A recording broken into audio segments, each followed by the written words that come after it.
can't disconvince us, you know what's best. And you know it all the time.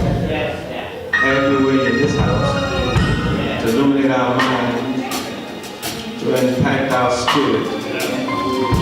Let God thank you for conversion. Thank you for mercy. Move now by the power of your spirit. Amen. Amen. God is. Yes, He is.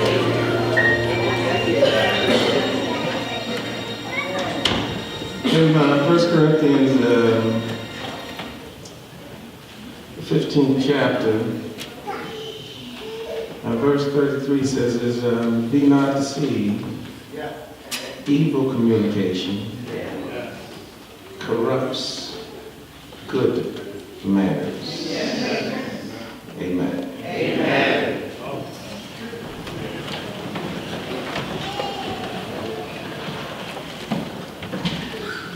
I want to talk today about the effects of social media on us, particularly the dark side.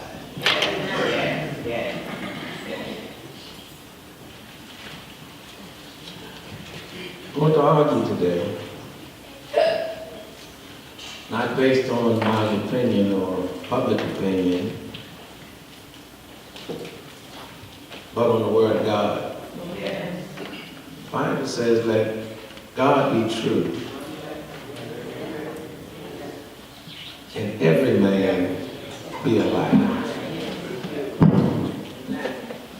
So today I argue that where we spend our time and feed our mind,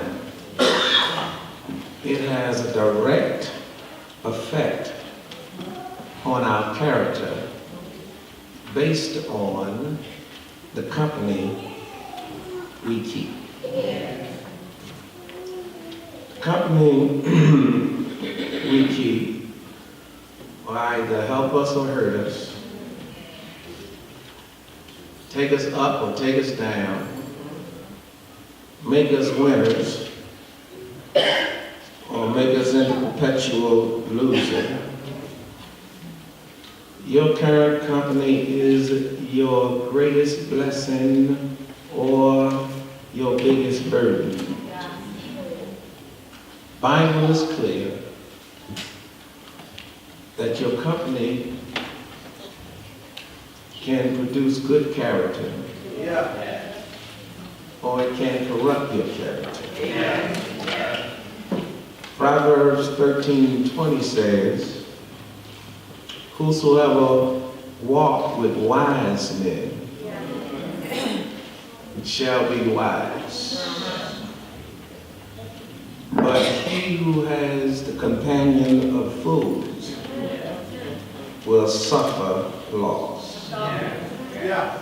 We become, I don't care how strong you think you are, independent you believe yourself to be, the sum of our association. This text says, don't fool yourself. Bad company ruins good morals. It's not open for discussion. It is a fact. Many people, after the fact, after they find themselves in bad circumstances and situations, they ask themselves, how did I get into this? Proverbs 13:20 again. Walk with the wise, you'll have wisdom. Hang out with fools, you'll be in a world of hurt. The Bible says about a fool, the fool has said in his heart, there is no God. And so when I think about this whole piece of evil communication, and this being Family Month, I thought I'd take a dive in the pool and look at this powerful thing known as social media. No doubt social media has enormous benefits and advantages. No question about it. It's good for social networking. It's revolutionary in starting a movement to create good. Social media, you can promote yourself, promote your ideas. It has the resources for you to reach a large audience of people. It's a tool that you can use to educate yourself, make yourself aware of things. Matter of fact, social media can help spread the gospel. Amen. Amen. It is suggested that the phone we have in our hand has more technology than the computers had that put men on the moon. But that phone technology is extremely powerful. And with great power always comes great responsibility. My relevant question today is, how is social media affecting us? Sean Parker, the former president of Facebook, said in an interview that social networking websites were and are created by design to manipulate. He says that social media plays on our psychological vulnerabilities. That is our innate need for social validation. Billions of people, minds are being rewired by social media. The average person spends between 3.5 hours a day doing something with their phone. Persons are absolutely addicted to their phone. I know you got it right by you. If you were to call a social media fast, people would have more problems than they would have fasting from food. People will leave home, go to the store, and get to the counter and discover they don't have their wallet. But if anything's gonna move, it's gonna be their phone. Some people spend 60 to 70% of their waking hour on social media. Social media, it feeds and it breeds narcissistic behavior. Narcissism is a psychological condition where people are preoccupied with themselves. A deep-rooted desire to be admired. Be careful with the selfish. I've never seen so many people with pictures of themselves.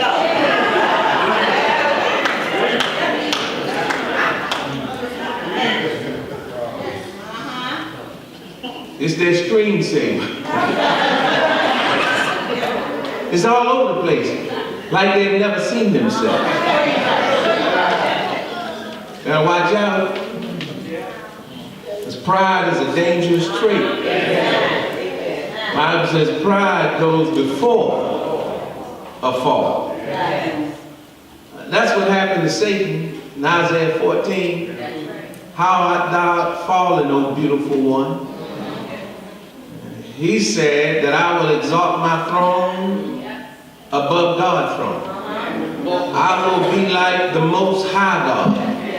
I will sit around, I will be worshipped. And before you know, he came tumbling down. I mean, it is a psychological validation that folk are seeking for, and folk with evil intentions in mind have created Pavlov's experience in our lives. Pavlov's dog. The bell and the dog. An experiment that a scientist did many years ago, somewhere back in 1890. Took a dog and he fed dogs this powdered meat. And he put a tube in them and he wanted to see how much they salivated when they got the meat. But Pavlov discovered something else. He discovered that when the dogs heard the steps of the person coming to feed them, they started to salivate. And so then he decided to experiment to see if this was true. He would introduce the ringing of a bell and then the feeding of the dog. The ringing of the bell, the feeding of the dog. The ringing of the bell, the feeding of the dog. And every time he rung the bell and fed the dog, after a while, when he rung the bell without feeding the dog started salivating. It's called anticipatory celebration.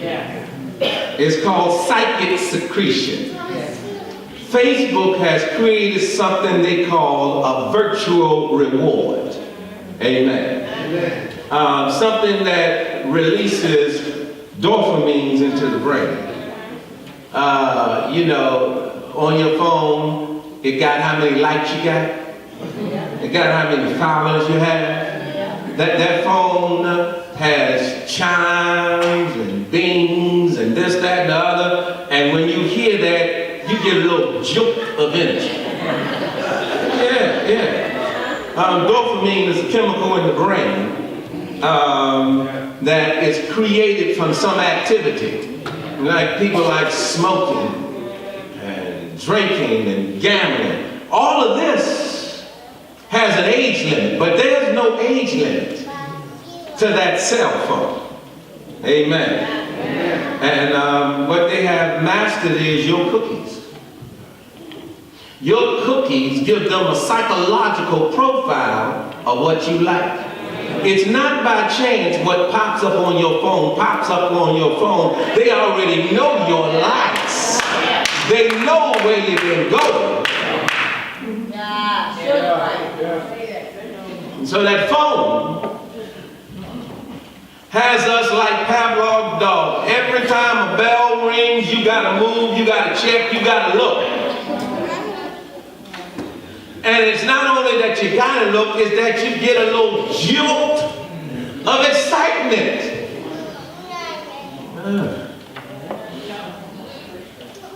Problem with that phone is that that social networking is that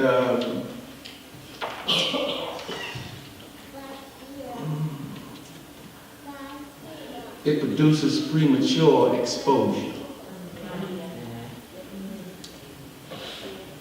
I know commercials have done a fabulous job into making all us believe that our children need phones at 2, 3, 4, 5.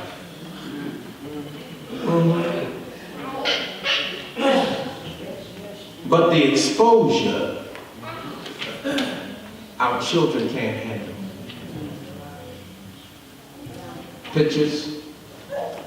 sexting, cyber sex, pornography.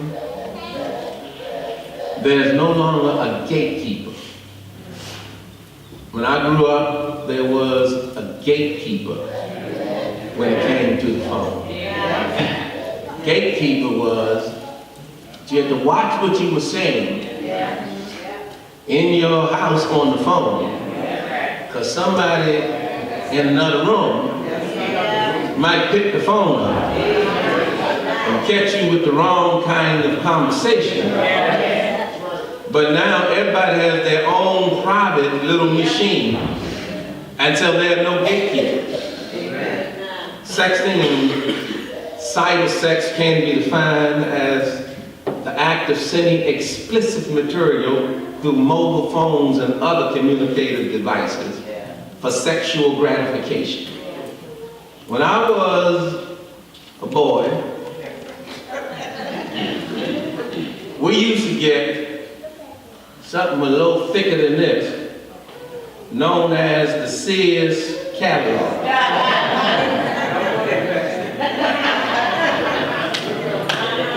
And me and my brothers would go to the lingerie section, and oh, what it was, a thrill it was, to see some bras and that.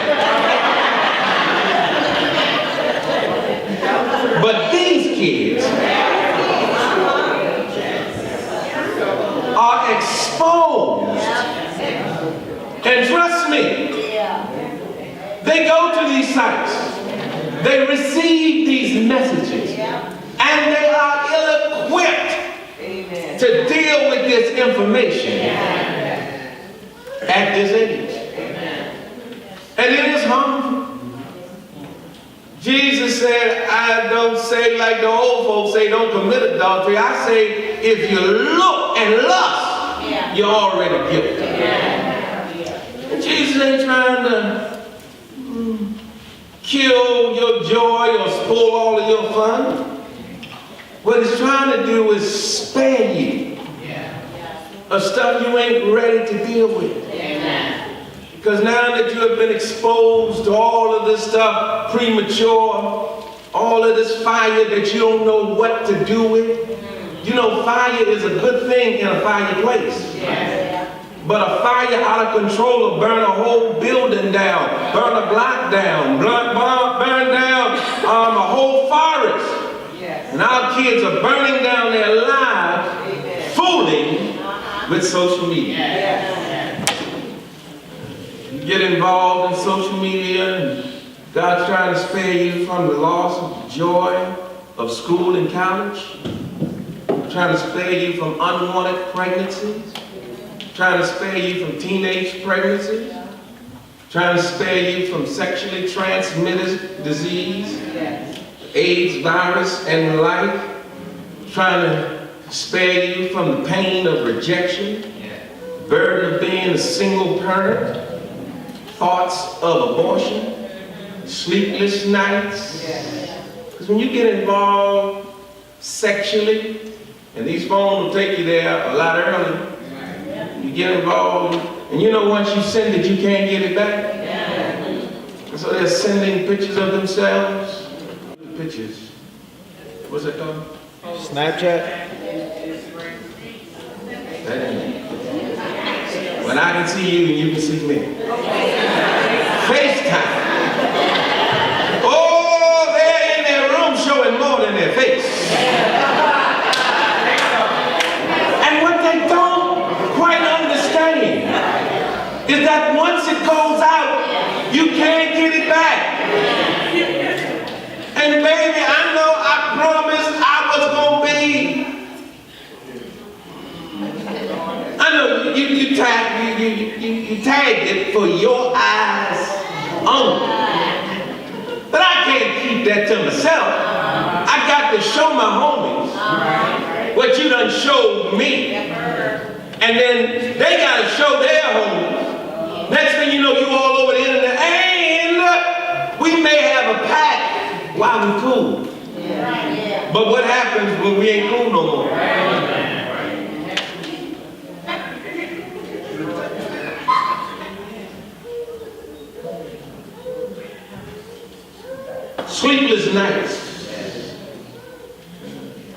One thing about relationships and people you are not sexually intimate with, you don't lose sleep over. Amen. But once you have gotten involved at that level, there is a part of you that goes out of you. The Bible says every other sin man does without the body. But fornication is done in the body. And it has far-reaching implications that it takes a long time to find out. And now you are psychologically dysfunctioning, you are depressed, and you don't want to live, and you got thoughts of suicide.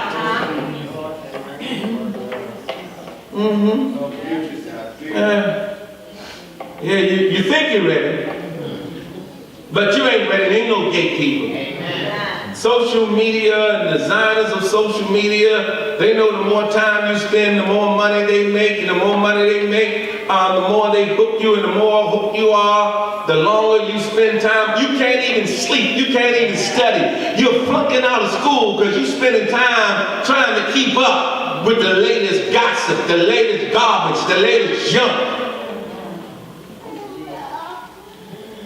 It's not only Pablo's experience, it's not only psychological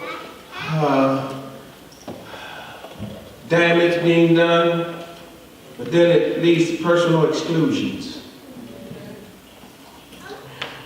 It keeps people from developing meaningful relationships. It destroys personal interaction. You go to dinner with 5 or 6 people, and everybody's at the same table, but everybody's head is down in their phone. Reminds me of that old hit song, "Your body's here with me, but your mind is on the other side of town." Driving together, riding together, and taking a trip was a chance for fellowship. It was a chance for mentoring. It was a chance for communicating. But no more. Everybody's in the car, but nobody's talking to each other in the car. They're either looking at something, talking to somebody. People are driving and texting, walking and texting. Everybody's multitasking. It diminishes face-to-face time. You visit, but you really had to visit. You went over to see your grandmama, but while you was at your grandmama's house, you had the whole time you was on that phone. You spent 2 hours there, but you didn't talk 10 minutes to the person you were in the house with. That phone. Meaningful conversation can't be had. It could be the difference between doors opening and doors closing. Went to a debutante ball a couple years ago, and there were a couple of doctors there who were speaking, and the doctor said that when we start to interview people about positions and scholarship, said everybody is gifted, or they wouldn't be applying. Everybody is gifted, and there is the minute thing that opens the door for one and shuts it for another. And the doctor said the number one thing that shuts doors on people is they got a phone. You interviewing for a position. You're looking for a scholarship, but you don't have enough time to look me eye to eye. Body language is everything. You are more interested in what's going on with that thing in your hand. Oh, my brothers and sisters, we got to get control of that phone, because that phone right now has control of us. Yeah. The Bible says again, don't be fooled. This evil communication will mess up your good manners. So, I know they hit a little hard at home. But what's the takeaway? Dark side of it, and there's plenty positive, you gotta know how to use the positive, but know that there's a dark side to it. You gotta understand that people who have designed these did not design them with the positive in mind. They designed them with negative intentions. Number one, fooling with social media without an awareness. That next verse said, wake up. It will lead you to a dissatisfaction in self. People are no longer trying to keep up with the Joneses, they're trying to keep up with the Kardashians. They're chasing celebrities. And in looking at these folk, you have a dissatisfaction with you. You're depressed. You feel bad about yourself. You feel like everybody's ahead of me. I'm being left out. You're watching folk with these made-up lives. With these alter egos. Because behind a computer, I can be anything I want to be. Introverts are extroverts. They're real chat. I mean, they can hit 100 characters in 30 seconds. And they got all of this advice. NF persons are now experts.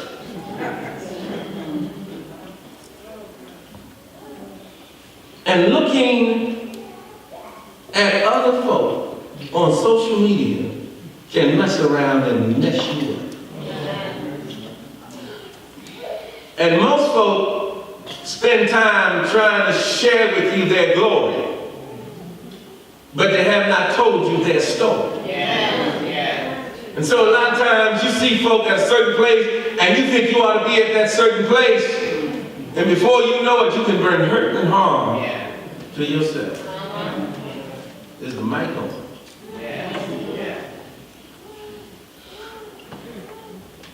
See, you spend time in this Bible, you can see glory and story.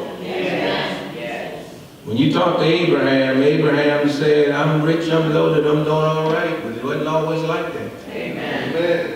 I had to leave everything I had and go searching for something that I did not see. I had to be a stranger in a foreign land. And then I was challenged up on a mountain called Mount Moriah that I had to give up the son that I loved. But God stepped in with a ram in the bush. You see the glory, but you don't know the pain of my story. Jacob, you think I'm doing all right, but you don't know that I slept on a pillow, a rock at Bethel. And I had to wrestle with an angel all night long. And the limp in my side is not there by chance. Joseph, you see me sitting in the throne, but did I tell you about the pit? Did I tell you about the lies in Potiphar's house? Did I tell you I was forgotten in prison? Social media can mess yourself up. And we got so many depressed folk fooling with those devices, with deep, dark depression.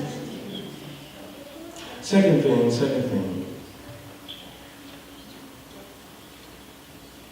This is a real introspective message, you know. Just really, it's not made to make you hollow. It's made to make you hear and holler. Inside. And scream at yourself. That's me. When you fool social media, it becomes a dissociation with your surroundings. Your world becomes your phone. And you don't talk to folk around you. You don't even see your surroundings. And you can be so involved in that you don't see the danger signs all around you. Our children are committing suicide because somebody has bullied them on the internet. They're committing suicide because they've been unfriended. They are believing the press that I got 5,000 friends. In the words of my friend Jimmy Baldwin, really? Really? I'll take one real one. The 5,000 inside. But to have a real friend, you got to talk to them. You got to be in relationship with them. You got to hang around them to be in real relationship. But when you spend all your energy and effort, can't nobody talk to you? Because you talking to somebody you don't know. From across the world, across the country, out of town. Somebody sitting in a little dark room, sucking you in, building up your confidence only to be able to destroy your confidence. You have a tendency not to see people. Do you know what it feels like to be talking to somebody and you know they ain't paying attention to what you're saying? We do it to each other but don't like it done to us. Because we have disassociated ourselves with our surroundings. Instead of wait. And then my last thing today is that it'll disconnect you from the sovereign. No time for God, no time for prayer, no time for worship. Disconnect. I'm like this, period.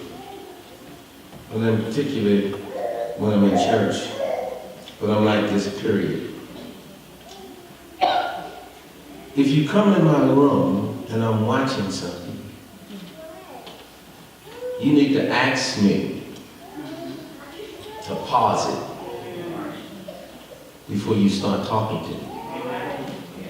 I don't want to sit beside nobody in the movie who's talking. Because I want to know the full storyline. And missing key moments can throw the whole movie.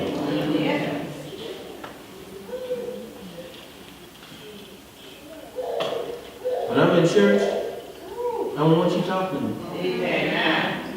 I don't have time to be looking down at my phone because I may miss a word that's eternal, that may change my life forever. And I ain't got time to be looking up some junk, some garbage about who defriended who and who's now sleeping with who and who's going here and there. No, I'm trying to get a word from the Lord. A whole lot of times folk come down, come to church, and I'm preaching. And then maybe y'all think, well, you can't see me. I'm in a little invisible bubble. The whole time I'm preaching, your head is down in your hand. And you don't know the word that I'm preaching might be the word to keep you from jumping over the head. It may be the difference between life and death. It may be the difference between you going up and going out. It may be the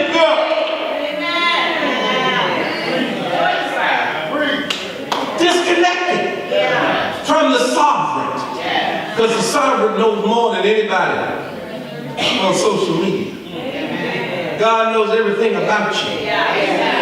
If you talking to folk who don't even know him, ain't never seen you. But God said you wonderfully and fearfully made. The sum of your parts were not hidden from me. When the sperm and the egg came together, I was there. I know your downsittings. I know your uprisings.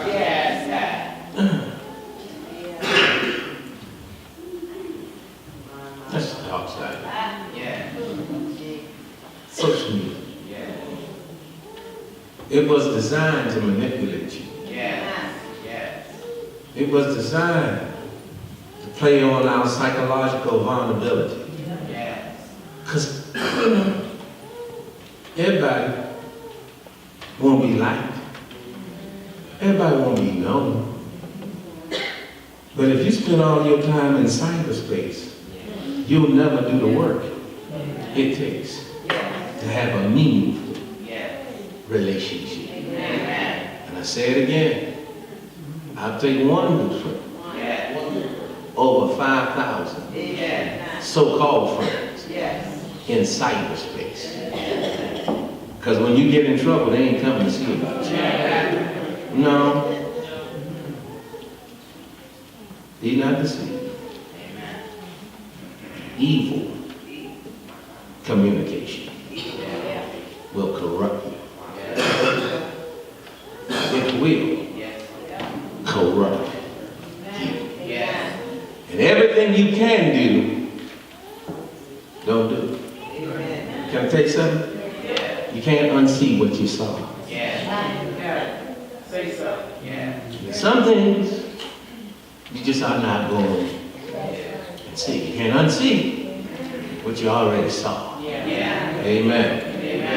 And so stay out of these places, because these places, they are anti-God. Amen. You'll start to question the Bible. You'll start to disassociate yourself with your family and with your friends in real life to deal with the make-believe world. Now I know this is primarily for all these young folk.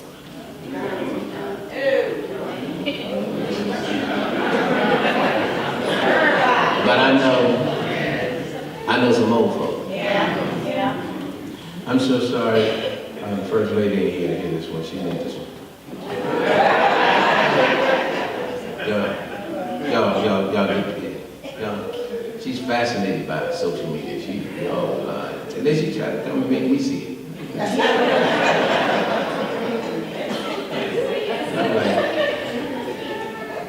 I'm like, that's nice, really.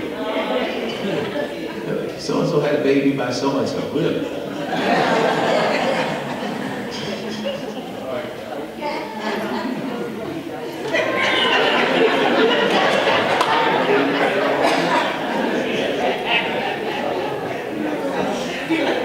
I know y'all won't tell. I know y'all won't tell.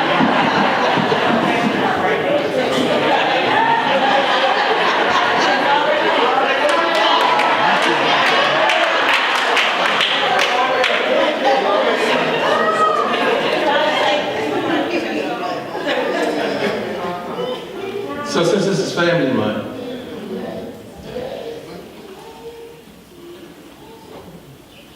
why don't you try this? Why don't you try this? When you're with your family, just turn your phone on. When you go to dinner with somebody, just